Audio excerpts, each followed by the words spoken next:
Assalamualaikum warahmatullahi wabarakatuh. Alhamdulillahirabbil alamin wassalatu wassalamu ala asrofil anbiya'i wal mursalin wa ala alihi washabihi ajmain amma ba'd. Adik-adik gimana kabarnya? Semoga selalu sehat, kemudian tetap iman, Islam dan tidak kurang suatu apapun. Amin ya rabbal alamin. Kemudian untuk pertemuan kali ini kita akan membahas wudhu. Dalam wudhu itu ada syaratnya wudhu, kemudian rukunnya wudhu, dan ada hal-hal yang membatalkan wudhu. Itu nanti yang akan kita bahas. Yang pertama adalah wudhu di dalam Al-Quran itu disebutkan sebagai berikut. A'udzu billahi minasyaitonir rajim. Bismillahirrahmanirrahim. Ya ayyuhalladzina amanu idza qumtum ila sholati faghsilu wujuhakum wa aydiyakum ilal marafiqi wamsahu bi ru'usikum wa arjulakum ilal ka'bain. Hai orang-orang yang beriman, apabila kamu hendak mengerjakan sholat, maka basuhlah mukamu dan tanganmu sampai dengan siku, dan sapulah atau usaplah kepalamu, dan basuhlah kakimu sampai dengan kedua mata kaki. Kemudian di dalam hadisnya disebutkan, La tuqbalu sholatu man ahdasa hatta yatawaddoa. Tidak diterima sholat orang yang berhadas sampai ia berwudu. kemudian secara definisi wudhu adalah suatu pekerjaan menghilangkan hadas kecil menggunakan air.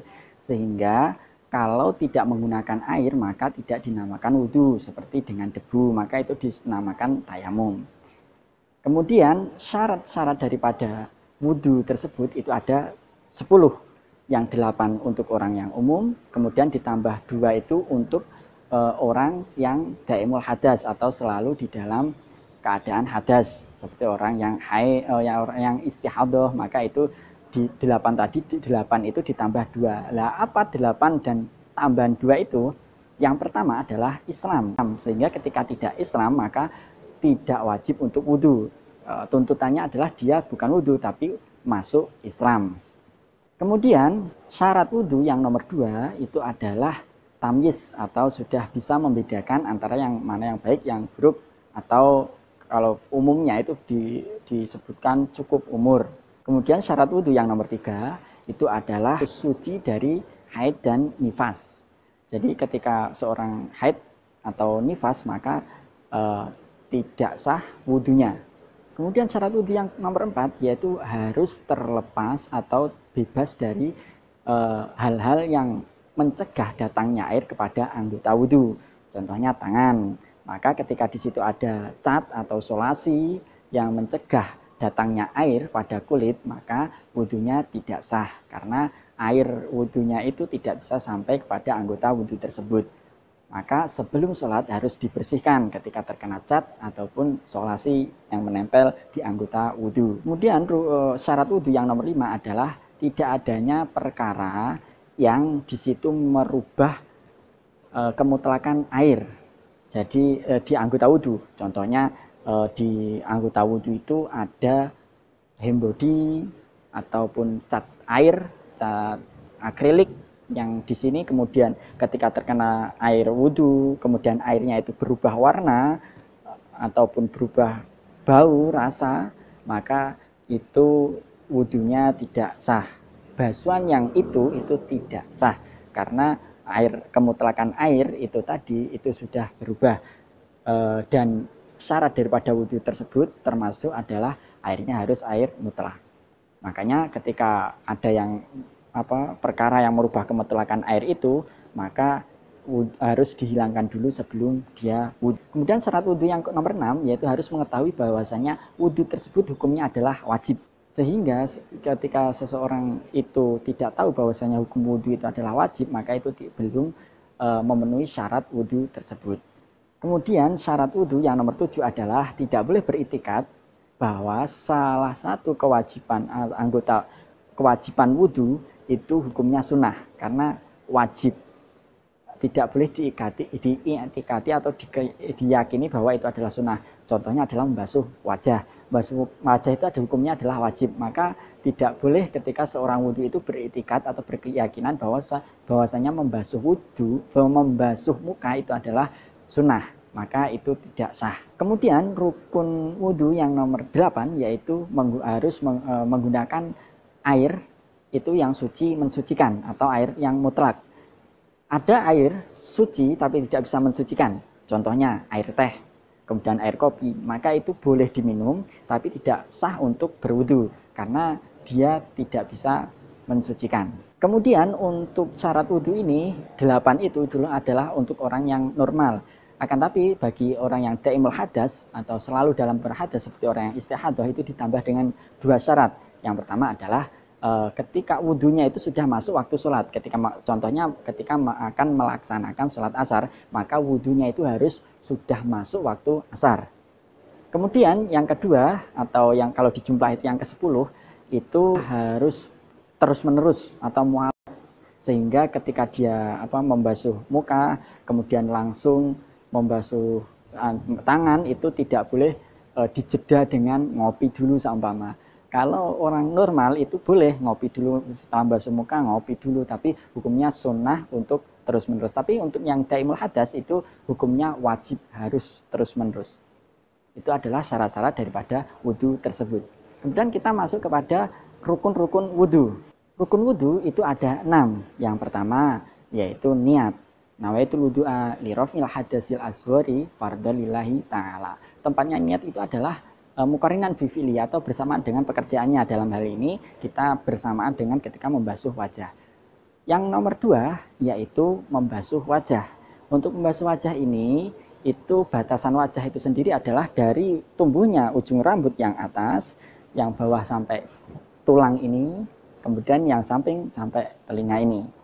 Nah itu harus melebihkan sedikit karena tidak mungkin seseorang membasuh tepat pada garis yang batasan yang ini. Jadi harus dilebihkan sedikit karena malayatimul wajib ilabi bahwa wajibun. Rukun wudhu yang nomor 3 yaitu membasuh kedua tangan. Ini bersertaan dengan siku. Jadi kedua tangan dibasuh sampai dengan siku dan wajib melebihkan sedikit. Kemudian rukun wudhu yang nomor 3 yaitu membasuh kedua tangan bersertaan dengan siku. Jadi sikunya ini ikut dibasuh. Jadi kedua tangan sampai siku. Ini sikunya wajib dibasuh dan melebihkan sedikit. Rukun wudhu yang nomor 4 yaitu mengusap kepala, mengusap sebagian kepala. Ketika ada yang mengatakan mengusap sebagian rambut, akan tapi di sini kalau yang kuat adalah mengusap sebagian kepala. Sehingga ketika seorang yang tidak mempunyai rambut itu mengusapnya hanya sebagian kepala. Ketika mempunyai rambut maka boleh mengusap rambutnya tersebut karena rambut itu sebagian dari kepala. Akan tetapi syaratnya harus rambut yang berada di batas kepala. Sehingga ketika rambutnya panjang sampai sini kemudian yang dibasuh yang ujungnya itu tidak diperbolehkan karena itu keluar dari batas kepala. Belum dianggap mengusap daripada rambut tersebut. Rukun wudhu yang nomor 5 yaitu membasuh kedua kaki bersertaan dengan mata kaki. Kemudian yang terakhir adalah tartib, harus tartib atau urut-urut. Tidak boleh ketika habis membasuh muka, kemudian kaki, tangan, dan itu kan tidak berurutan. Maka itu tidak diperbolehkan. Karena tartib itu adalah salah satu rukun daripada wudhu tersebut. Kemudian kita masuk kepada hal-hal yang membatalkan wudhu. Hal-hal yang membatalkan wudhu itu ada 4. Yang pertama adalah keluar sesuatu dari kemaluan. Di situ baik berupa angin, air ataupun yang lainnya kecuali dengan mani. Kalau mani itu tidak membatalkan wudhu, akan tapi dia wajib untuk mandi karena hadas besar. Kemudian yang nomor 2 yang membatalkan wudhu itu adalah tidur. Kecuali tidur yang menekan pada sesuatu, menekan duduk dengan menekan pantatnya kepada sesuatu atau di bumi ataupun di tempat duduk sehingga tidak ada kemungkinan untuk angin yang keluar dari kemaluannya tersebut. Maka ketika tidur dengan posisi itu tidak membatalkan wudhu. Tapi kalau tidurnya terlentang itu membatalkan wudhu. Dan di dalam kitab lain disebutkan bahwasanya tidur ini itu dibahasakan dengan hilangnya akal sehingga memasukkan ketika nanti orang yang gila maka dia batal wudhu termasuk pada list yang nomor 2 tersebut, atau perkara yang membatalkan wudhu yang nomor 2. Kemudian yang membatalkan wudhu yang nomor 3 adalah bersentuhan kulit dengan wanita lain selain mahramnya. Jadi ketika bersentuhan kulit, maka dengan wanita lain atau ajnabiyah, itu kalau laki-laki dengan wanita dengan laki-laki, maka itu membatalkan wudhu. Ini adalah madhab Syafi'iyah. Sehingga ini madhab Syafi'i. Sehingga ketika dari ini ada penghalang seperti baju, maka itu tidak apa-apa. Tapi kalau bersentuhan langsung itu yang membatalkan wudhu tersebut. Kemudian yang nomor 4 yaitu yang membatalkan wudhu itu adalah menyentuh kemaluan, baik kemaluannya sendiri ataupun kemaluan orang lain. Menyentuhnya itu dengan telapak tangan. Telapak tangan yaitu batasannya ketika kedua telapak tangan ini kita jadikan satu seperti ini. Kemudian yang tidak terlihat itu adalah batas daripada telapak tangan. Tapi kalau seperti ini kemudian yang ini terlihat, maka ini tidak dinamakan telapak tangan khususnya ini. Kalau menyentuh kemaluannya dengan siku itu tidak batal wudhunya. Yang batal hanya menggunakan telapak tangan. Demikian yang dapat saya sampaikan untuk materi hari ini. Adik-adik silahkan mengerjakan 2 tugas. Yang pertama adalah menjawab pertanyaan. Ditulis kemudian nanti dikirim melalui WA. Pertanyaan yang pertama adalah, ada berapa syarat-syarat wudhu? Sebutkan. Yang kedua, ada berapa rukun-rukun wudhu? Sebutkan. Yang ketiga, yaitu ada berapa perkara yang membatalkan wudhu? Sebutkan. Nanti jawabannya dikirim ke nomor WA saya. Tugas yang kedua, yaitu menjelaskan materi yang telah disampaikan ini melalui video. Jadi nanti adik-adik silakan HP-nya diletakkan, kemudian membuat video, kemudian menjelaskan apa yang adik-adik paham dari menyimak video ini. Mungkin itu yang dapat saya sampaikan. Semoga kita semua diberi kesehatan oleh Allah dan bermanfaat apa yang kita pelajari. Mari kita tutup pertemuan ini dengan doa kafaratul majlis. Bismillahirrahmanirrahim. Subhanakallahumma wa bihamdika asyhadu an la ilaha illa anta astaghfiruka wa atubu ilaik. Subhana rabbika rabbil izzati amma yasifun, salamun alal mursalin, walhamdulillahirabbil alamin. Demikian yang dapat saya sampaikan, kurang lebihnya mohon maaf. Kalau ada kritik, saran dan yang lain silahkan langsung WA saya. Kurang bagaimana penyampaiannya, kurang bagaimana ataupun ada kendala-kendala, silahkan langsung japri.